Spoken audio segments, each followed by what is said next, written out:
شخصيات حموية كردية.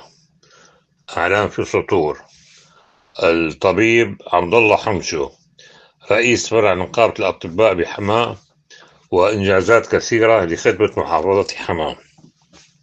هو عبد الله بن بدر حمشو من مواليد حماة عام 1943. تابع دراسته في حماة وكان من زملائنا الذين حصلوا على شهادة دراسة ثانوية عام 1963 من ثانوية أبو الرشد، والتي كان مقرها سابقا ثانوية السيدة عائشة حاليا.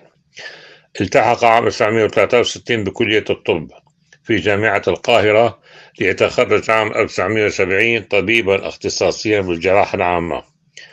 بعد تخرجه عمل في السعودية مع زوجته الطبيبة خيرية العدوي المختصة بالأمراض الجلدية من عام 1971 ل 1976.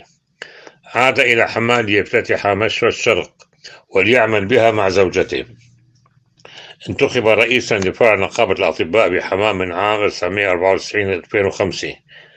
عمل مدرسا في كلية الطب بجامعة البعث وجامعة حلب.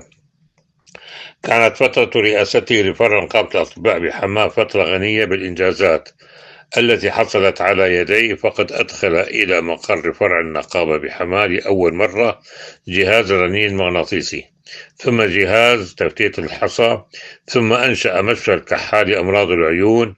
وأن جميع تلك المنجزات حصلت في حماة لأول مرة، مما وفر الكثير على أبناء المحافظة، سواء لناحية التكاليف أم لناحية مشقات السفر. تم خلال فترة رئاسته إنشاء بناء خزانة التقاعد في شارع 8 آذار، والذي يعود ريعه للأطباء المتقاعدين. كذلك خلال فترة رئاسته تم تسمية إحدى قاعات فرع نقابة الأطباء بحماة باسم قاعة الدكتور وجيه البارودي، لما له من أياد بيضاء وشعر ظريف. تميز الطبيب عبد الله حمشو بتواضعه ومحبة زملائه له.